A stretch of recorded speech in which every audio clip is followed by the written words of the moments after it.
So, Father Larry Young, hopefully this is my third and final portion of my Appalachian Trail story. My experience from 1990, we left off last time in Massachusetts, so let's pick up there with New England. Now, had some great experiences in New England. To me, when people ask what's the most beautiful part of the trail, I don't hesitate. I say Maine, first and foremost.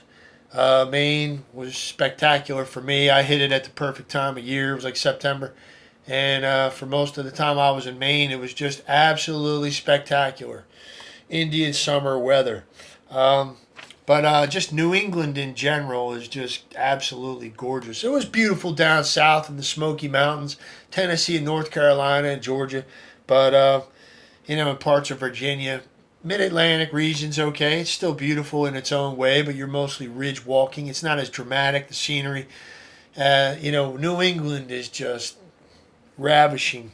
And now, let's see, what's a good story to start off with? Well, first of all, I was in Vermont and I drank some water out of a stream that looked pristine, but it was really risky. I never got sick on the trail. In terms of a stomach bug. But on this occasion, I really acted in a risky manner. I had iodine pills, but I usually used a water filter. I usually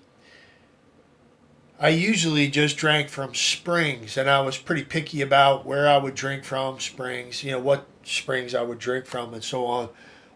So I had avoided getting sick, but on this occasion, I don't know. I let my guard down and I drank out of the stream, but it's deceiving because it looks so pristine and clean coming out of the mountains, this mountain crystalline stream. I drank from it and I got sick.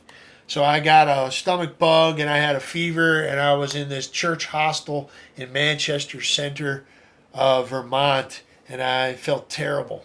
So I was there for a week. And, I told you before, I was rushing to get this thing done by September 29th. Now I'm stuck in this hostel for a whole week. I blew a whole week. I couldn't move. I was just wiped out. And, I got over that. And then I thought, well, I'm going to skip this section of the trail. So I hitchhiked around it to catch up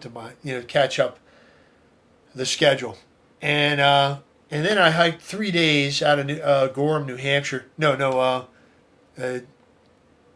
Oh, dang it. Dartmouth, where Dartmouth College is, Hanover. I hiked 3 days out of Hanover, and I had forgotten my stupid pack cover. So I had to hitchhike all the way back to Hanover to get my pack cover because I was about to walk into the White Mountains. So I'm not going into the White Mountains without my pack cover. That's an essential part of your gear. You have to have a pack cover.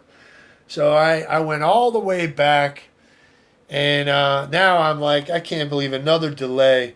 So I thought, you know what? I'm sick of the pressure and stress of trying to finish this thing by September 29th.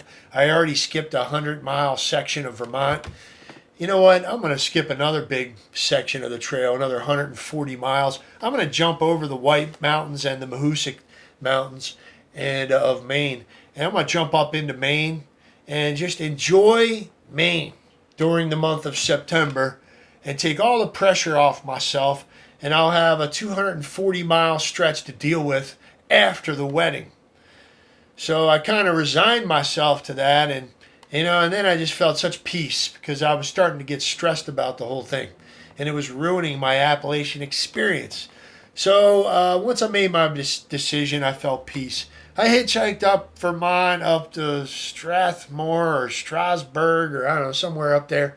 Can't remember. And I remember walking down a road in town and walking past some market, and somebody came out, a local, and tossed me a tomato, just as a gesture of kindness. Just lobbed me a tomato, a fresh, ripe tomato, and which I caught, thanked him. And I'm like munching on this tomato, walking down the street. Little things like that, little random acts of kindness, from people. We call it trail magic. People were good. And so I hitchhiked up into Maine. Eventually, found my way up there, and I just thoroughly enjoyed Maine. There were no black flies. Everybody had to deal with in the summer. It was cool temperatures, and there were lakes everywhere. I swam every possible place I could on the Appalachian Trail. If there was water, I had to get in it. It was almost like a compulsion. I don't care how cold it was. I had to jump in. I remember way up in North Maine having a feeling like I had to do it. There was this glorious. It was a cloudy, windy, cold day, but I got into this lake, Rainbow Lake, up near Mount Katahdin, and I couldn't resist it getting in, even though I was freezing cold before I got in. And I remember when I got in, it was painful, man, painful. And I eased into the water. It was all boulders along the edge, and the water was so pristine. It was so clean. It was so clear. I could see so far underwater. It was almost bizarre. It was like you could almost see as good as you could up above the surface of the water. You could see underwater just as well, almost all around. And anyway, I really enjoyed my swim. I got out of the water and stood there in this frigid wind, and I wasn't cold at all. And air dried, standing on that rock, and like all my senses, just this incredible, invigorating feeling. Okay, I was freezing before I went in the water. Then once I got in that cold water, when I got out, I wasn't cold at all, and I stood there in that wind. And great moments like that on the Appalachian Trail. So many of them. I mean, this is just kind of hitting some of the highlights of different things I remember. It's been 30 years, but let's see what else was kind of fun. I remember a loon one time was out in this lake, and I saw him out there, heard him out there. Just, whatever. And I was like, man, I want to go out there. I'm going to try to see how close I can get to this loon. So I stripped down and slid into the water as discreetly as I could, and I started swimming underwater. And I swam towards where I had last spotted this loon. And then when I finally had to get a breath, I eased my head up out of the water and just took in a breath. And I would peek over, and that loon was the same distance away. So then I went back down under the water and swam as far as I could, so I had to get a breath. And I slipped up out of the water, took a breath, and looked. And that loon was the same exact distance away. This evolutions repeated themselves. I did that numerous times until I was like halfway out into the middle of this dang lake. And that loon, he wasn't fooled for a minute, man. Anyway, one time a bird landed on my head. So I'll tell you that story. There's a relative of the blue jay called the gray jay or Canada jay, only found in the North Woods. It's also known as the camp robber because they will set up their nest near human campsites, and they have become very tame because of their interactions with humans, and they pick around campsites after the humans leave.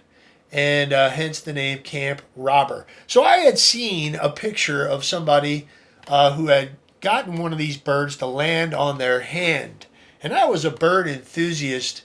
I did so much great bird watching on the Appalachian Trail. I grew up as an amateur birder. I carried a Peterson Field Guide to the Birds. Okay, that's a heavy book. It's sitting over on my table over there. It's a heavy little book. I carried that the entire Appalachian Trail. That's devotion.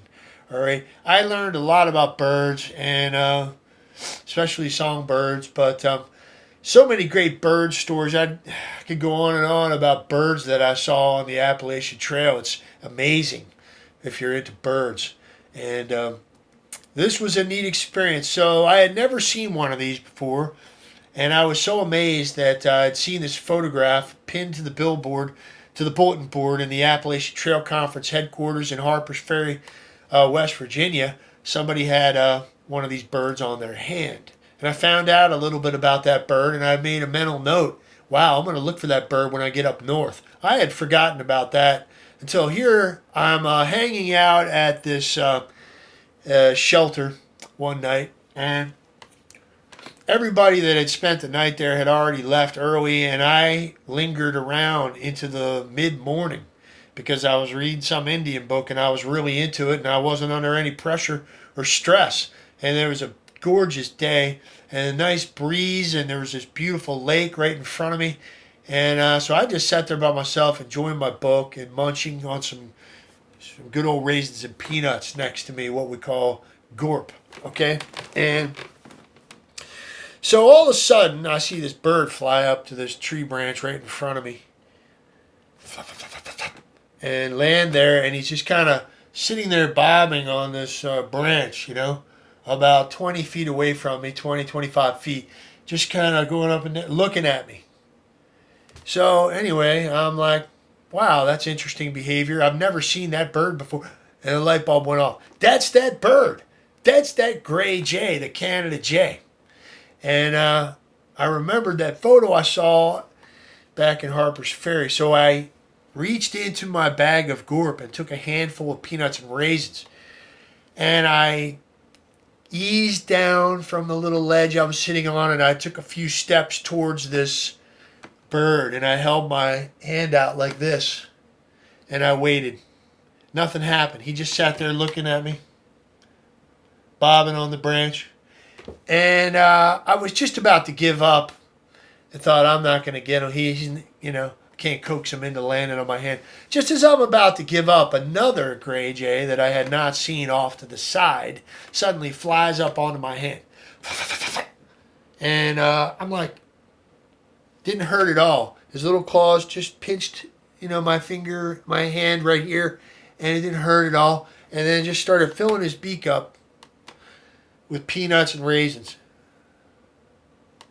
till he had packed in a whole bunch. And then he took off and flew low to his nest off somewhere. I'm so excited, I can't believe it. I run back to my gorp bag, get some more. I get my camera and I set it up. And I'm like having fun, I'm like, man, I'm going to set this picture up real nice. I even framed it in with the lake behind me, this bird landing on my hand. So I took a couple pictures like that. And I'm like, I want to be in the picture. There's no one around to share this experience with. This is like really fun. So I had a bandana on my head. So I made a little crease and I put some peanuts and raisins on there. And then I held the camera out and waited. Didn't take long before lands on my head and starts eating off the top of my head. And I took this picture and it's like, it came out great. So anyway, memorable experience on the Appalachian Trail. Now, let's see what else is good.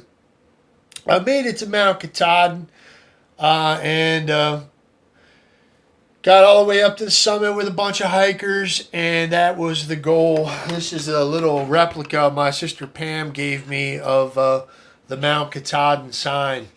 So that's the goal for thru hikers who are going south to north. We dream about this. The day we get to ascend Mount Katahdin, the northern terminus of the AT, and get our picture taken and get with this sign. Now, it was a little anticlimactic for me because I had 240 miles that I had skipped, that if I was going to call myself a real thru hiker, I was going to have to go back and do. So anyway, I still, it was an accomplishment and part of the journey. So drank a root beer up on top there. And I came back down. I had no idea how I was going to get home from my brother's wedding. So I thought, well, I'm going to try to hitch a ride as best I can. So as I'm walking through the state park, national park, whatever it is, Mount Katahdin, Baxter State Park, I think is what it's called. And I see some guys with Connecticut license plate and a Ford Explorer breaking down their campsite. So I walk up to them and say, hey, I just thru hiked the Appalachian Trail, or, I've been hiking for a long time. I'm trying to get back to Delaware. Is it possible to hitch a ride with you guys? These guys were so chill and cool. They were great. So I did. I hitched a ride with them. I think we drove, and I can't remember, but I feel like we spent the night somewhere I can't really remember. Or did we just drive straight through? My memory's kind of fading on me there, but these guys were cool. I remember we stopped in Maine at the Freeport, Maine, at the LL Bean headquarters, and this dude was like paranoid about his vehicle, about his Ford Explorer, and man, we were going through this parking lot. We were going to go into this. They wanted to go to this, you know, big LL Bean store, outdoor store, and he ran over a telephone pole parking lot divider with his Ford Explorer, and we had to get a tow truck to pull the thing off. Okay. All I remember, I was having a great conversation with this one dude in the front seat, and we're only going like 5-10 miles an hour in this parking lot when all hell broke loose. I was bouncing off the ceiling. So was the other guy. Tape cassettes are flying up in the air. It's one of those moments in life where you're desperately searching for an answer to explain this phenomenon that's occurring. I mean, we're just going in a parking lot, so we're all in shock. We get out of this guy's Ford Explorer. He's a nervous wreck pacing back and forth. And it turned out his Explorer was fine, but we had to get a truck to come pull us off of this thing. It was like literally suspended up on the frame of the car. So anyway, that was that story. So I got halfway home. I made it all the way to Hartford, Connecticut. And then my sister got nervous about me hitching these rides. So she wired me a bus ticket, and I took a bus the rest of the way home. So I went back to the AT. This time I took my family dog, Maggie, 1.5-year-old black lab with a little hound dog in her. She adapted to the trail instantly. She was such an athlete. Dogs are just something else. Yeah, so she had to carry, 12, 13, 14 pounds in her little side saddle pack I had for her. She carried her food and her leash and a couple things. So anyway, we had such an adventure, the two of us, and we were mostly alone. This was the last month. So I made it back up there. Now it's the beginning of October. I mean, it's just getting pretty late in the season to be on the AT up in New England. All right, I was taking a chance. So we went through one of the toughest stretches of the trail to begin with. I had to go through the Mahoosucs and the Whites, two of the hardest stretches on the AT. Starting, I went north to south to finish this last 240-mile stretch. So anyway, we start south through the Mahoosucs, and one memorable experience I have was, I remember getting sick once, and I had to lay up for 2 days in this dreary, drizzling rain, alone for 2 days with a fever, and just miserable. And I remember slogging through mud. It's the hardest thing about hiking the Appalachian Trail. When people ask me what was the hardest thing, I swear, when you've been hiking for days in mud and rain, and you just get wet, okay? So you don't really wear rain gear. I mean, you got to have something to protect you from the wind, so you definitely need a wind breaker. But in terms of like wearing a poncho or something, it's just going to blow around and get caught on branches, and it's just going to get hung up. It's not going to really keep you dry. You're going to get hot and sweaty in it anyway. It's totally ineffective. Rain gear usually got sent home, and you would just get wet. The important thing is that you have to wear things against your skin, layers of things that keep you warm even when they're wet, that wick away moisture, so polypropylenes, wools, things like that, polar fleece, pile fabrics, and then you need a shell on the outside to keep the wind off. If it's necessary, you need some sort of wind breaker. And so kind of a 3-layer system of like a polypropylene or some other kind of long underwear with a polar fleece and a windbreaker. It's amazing how warm you can be. So anyway, you would just have wet clothes that you would wear during the day when it was raining, and then you would absolutely essential to your equipment was a pack cover. You had to keep the contents of your backpack dry. Okay, that was critical. And as long as you had dry clothes to change into when you got to where you were going, you were fine. Okay, so during the day, you would be cold if you stopped for more than 10, 15 minutes. You might start getting cold, but you would just be wet all day long, soaking wet. All right, and rain gear wasn't worth the wait. Everybody I know sent their rain gear home in a box because it's like, what's the point? I'm wet anyway. When you're in the rain all day, you're going to get wet. I don't know. So, I mean, in terms of the rain gear in the strict sense, that's really rain repellent. Okay, tops and bottoms, some kind of rubberized or whatever you're thinking of.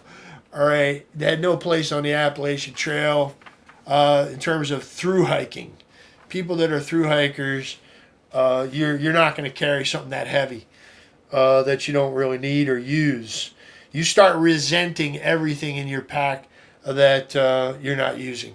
Okay, so now what was the point of this is that the hardest thing on the AT was the next morning after you had been walking in the rain all day, and you had to get out of your little warm cocoon, your little sleeping bag, and you're nestled in there, and you're dry and toasty warm, and you're looking at your boots soaking wet, and your cold, stiff, soggy socks from the day before, and your wet hiking clothes, and to get up and put all that on, and then put all your stuff away, hoist that pack on your shoulders and start walking was so miserable. Sliding those nasty socks on your nice, toasty, warm feet felt so awful. And but the amazing thing is, you start walking, and within 100 yards, you could care less. You're totally fine. You're warm. You don't care. It's raining on you. So what? You just, as long as you're warm, that's the key. So what if you're wet? As long as you're warm, you don't really care. And then you have the experience that not many people have of being in the woods in the rain.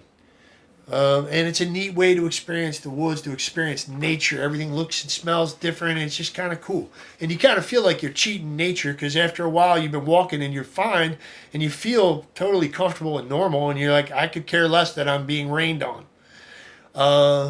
I know my essential equipment is dry behind me in my backpack, and have at it. Go ahead, do your worst. You feel like you're cheating nature, or you're part of nature. And so, all right, back to my story here. I'm walking with Maggie, and I remember slogging through days of muddy rain, and I'm exhausted. That dog wanted to play with a stick when I got to the shelter. Unbelievable. That dog probably hiked the whole Appalachian, her section of the trail twice because she would go up and back, following scent trails and everything. I mean, it was unbelievable. So now, there was a miracle that I think occurred in Mahoosic Notch, the hardest part of the trail. It's about a mile long, but it's a boulder field, huge boulders, very dangerous and treacherous. Took me 3 hours to get through it with the dog. I had to go through Mahoosic Notch with my dog and a backpack and her pack, and it was so hard. And there's crevasses, whatever. I mean, it's very dangerous and treacherous. At one point, folks, and I don't know how this happened, I stepped out over a crevasse. Okay, I don't know what happened. My momentum carried me. Something. I was holding the dog, who was shaking in my arms, and I'm trying to get across this thing, and there's a crevasse below me. I don't know what happened. I stepped out, not knowing if there was a toe hold or not, on the edge of this like sheer wall, and there was. How it got there, I don't know. I don't remember seeing one. I remembered stepping out I don't know if I was fatigued or what, but I dang near almost fell into that crevasse. And a toehold, I happened to step on a place where there was a foothold. And when I got to the other side, I was like, how did I not just have a catastrophe happen here with the dog? The two of us almost fell into a crevasse. I don't know. To me, it was like a small miracle.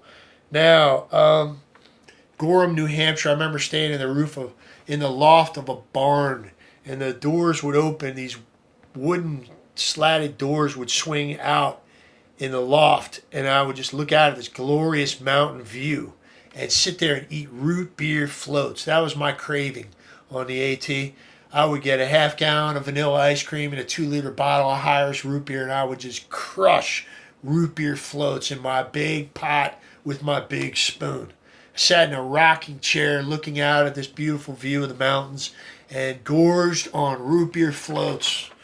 It's good memories of the AT. Now, Mount Washington was pretty hairy.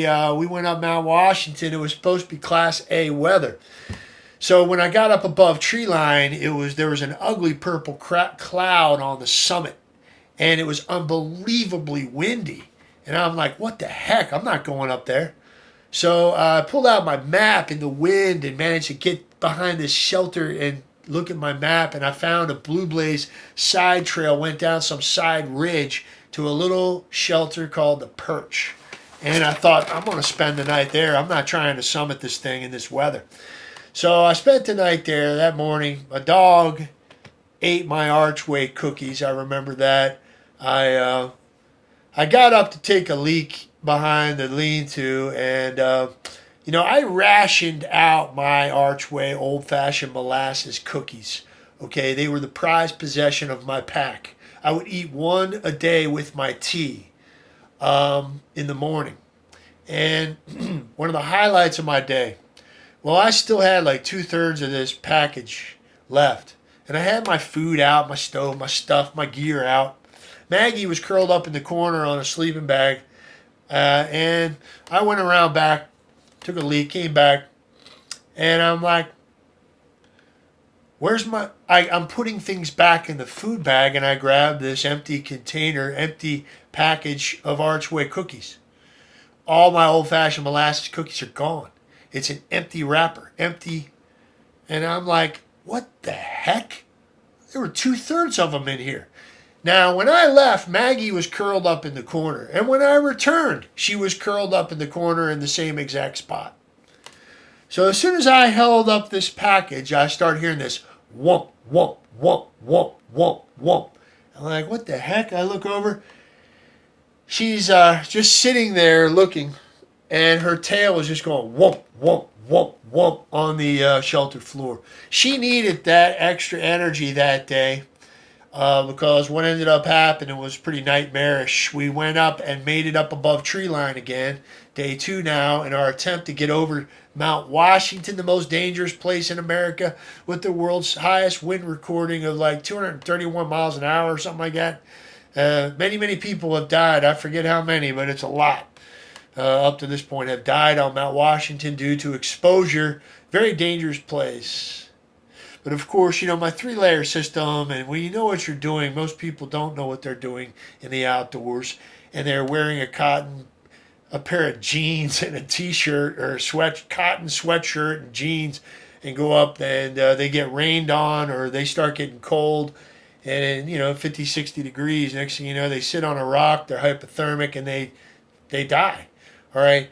I was pretty experienced at that point, so I was never, honestly, I was afraid of getting lost, but I was never really that afraid because I kind of knew what I was doing, and I was in incredible shape at that point as well.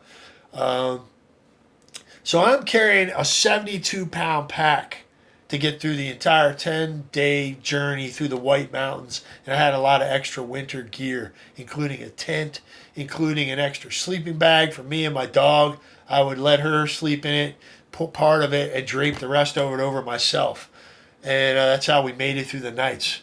Plus, I had a blanket for her and a leash. And anyway, so she's carrying 12, 15 pounds. I don't know, 12, 14 pounds or so. She had a lot too. And we start up, and the wind is unbelievable.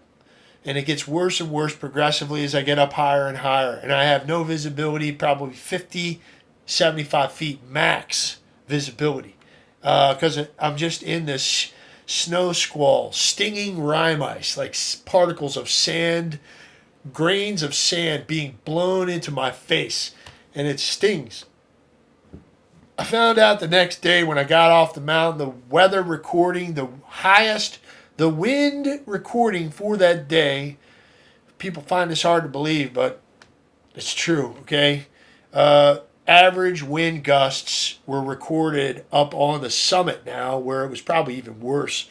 But I'm walking up above tree line, up that ridge, and I was feeling dang near close to what it was recorded on the summit, were 100-mile-an-hour average gusts.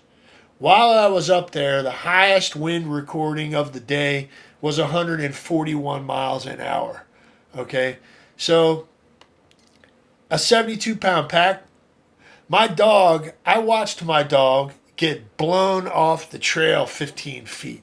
Just blown off the trail. I got knocked down by the wind. I remember being pinned in between a couple rocks with my pack, and the dog came over to me. The dog was tracking blood at this point because her feet were cut by all the rime ice stuck to all the rocks. I started walking up the wrong trail at one point and had my spidey senses were tingling. There were no blazes. You couldn't see any blazes anyway because everything was covered with rime ice. Okay, crystals would form, stick to the rocks, to all surfaces, and form these like crystalline structures. Whatever. So you couldn't see any blazes. There were no blazes. There were cairns, piles of rock. And but I came to an intersection. Excuse me. And there was a sign, but I couldn't read it because it was covered with rime ice. And it's very stressful, man. I mean, the sound of 100-mile-an-hour gusting wind is a little unnerving to begin with. And I tried to chip some of the ice off this wooden sign to read it. I couldn't read it, so I wasn't even sure if I was on the Appalachian Trail. But I started going up one trail, and I just didn't feel right, so I went back and chose the other trail. Thank goodness I did, because it was the Appalachian Trail. So now I'm ascending. It took 3 hours of walking in these conditions above tree line before I made it to the summit. I didn't know where the summit was because I couldn't see anything more than 50, 75 feet, but I was ascending, I was going up, it seemed like, so I could only assume I'm on the Appalachian Trail headed towards the summit. Hang on a second, I'm going to get a Kleenex and blow my nose. So, I'm pretty stressed out at this point. I'm feeling stressful. There's nowhere to stop, nowhere to take cover. You're totally exposed above tree line. Me and my dog, who's tracking blood. It's been 3 hours of this. I've about had it. I just got to get out of these conditions. When I made it to the summit, all of a sudden, I knew I was at the summit because buildings began to emerge out of this cloud that I was in. Blowing cloud. Okay, and I saw a structure emerge from the clouds. Okay, and I'm like, I've made it to the summit of Mount Washington because there's like a restaurant up there, but this is after the season was over, okay, so everything was closed down. So I walk up to these buildings, and I look, and there's a few different buildings, some small buildings, utility-looking buildings, like a maintenance shed-looking things. Well, I saw this one lonely pickup truck sitting up there, and it was covered with rime ice, the whole front end, and so it looked like it had been up there for days. It had only been up there since that morning, okay? And here's what happened. So all the doors are locked to the main buildings. I can't get in any of these buildings, and I'm like desperate to just get some cover because now it's hellacious on the summit. I mean, there's chunks of ice falling off the radio towers or weather towers and landing on the ground. It was like a war zone, and the conditions were just deplorable. Again, 100-mile-an-hour average gusts, if you can imagine that. So I see this truck, and I thought, well, I'm going to try that little small concrete cinder block hut thing. I walk over to it, and the door opens, and light and heat come out. I stumble in, and here's two guys in nail aprons working in there. And I come stumbling in. I have rime ice stuck to half of my body. My dog, a black lab, is white on one side and black on the other because we were walking, and as the wind swept over, the rime ice was pelting us for 3 straight hours on the windward side of the mountain. And just, we were a sight to behold. We come stumbling in, and these guys look up in shock and awe, like, what are you doing up here? And I'm like, stamping my feet, what are you doing up here? Take my pack off, and I'm kind of shook up because it was a stressful experience. Looking back on it, I don't ever remember feeling cold. I think, but I remember. I mean, it was definitely pretty hairy. And so I sat down and warmed up, leaned against some plywood. Me and my dog sat next to their heater, an electric heater, and we just warmed up, and it was like heaven. Sat in there and ate something. I'm chatting these guys up, and I'm like, man, I'm not going back out there. There's no way I'm going back out there. I'm like, can I get a ride off the mountain with you guys? And they're like, yeah, sure, but we got to, work a few more hours to get what we're done. Get this done. What they were doing was framing up a room inside this concrete structure, this cinder block structure. They were framing a room, and they had to line it with copper mesh. It was for some special FAA equipment, and they were engineers from Hartford, Connecticut, who had driven up there, spent the night in a motel, and it was a Saturday, and they were just doing this job as a favor to, I don't know who, somebody, a professional favor. So anyway, I'm like, well, guys, I worked in the carpentry trade for a while. If you want, I can help you out. They're like, yeah, here's a nail apron over here. Grab yourself a hammer. So, I spent a couple hours with these guys helping them frame up this room on top of Mount Washington in those conditions. Is that the most bizarre set of circumstances you ever heard? All right, and we made a run for their truck at the end of the day, and I think I have a picture of those two guys standing outside the door. Well, we made a run for their truck and climbed into the front bench seat, me with my dog on my lap, and the side view mirror of their truck had been ripped off by a chunk of ice. Anyway, as soon as we got down the leeward side and made a couple switchbacks. After about 3 or 4 switchbacks, once we got off the summit, it's unbelievable. It's like somebody threw a switch and the wind just stopped, is what it felt like. Because it was just whipping up and over that ridge on the windward side. And once we got down off the summit on that leeward side, it was like, yeah, it just shut off. I made it down to the base camp, and I did dishes to pay for my stay at this hut.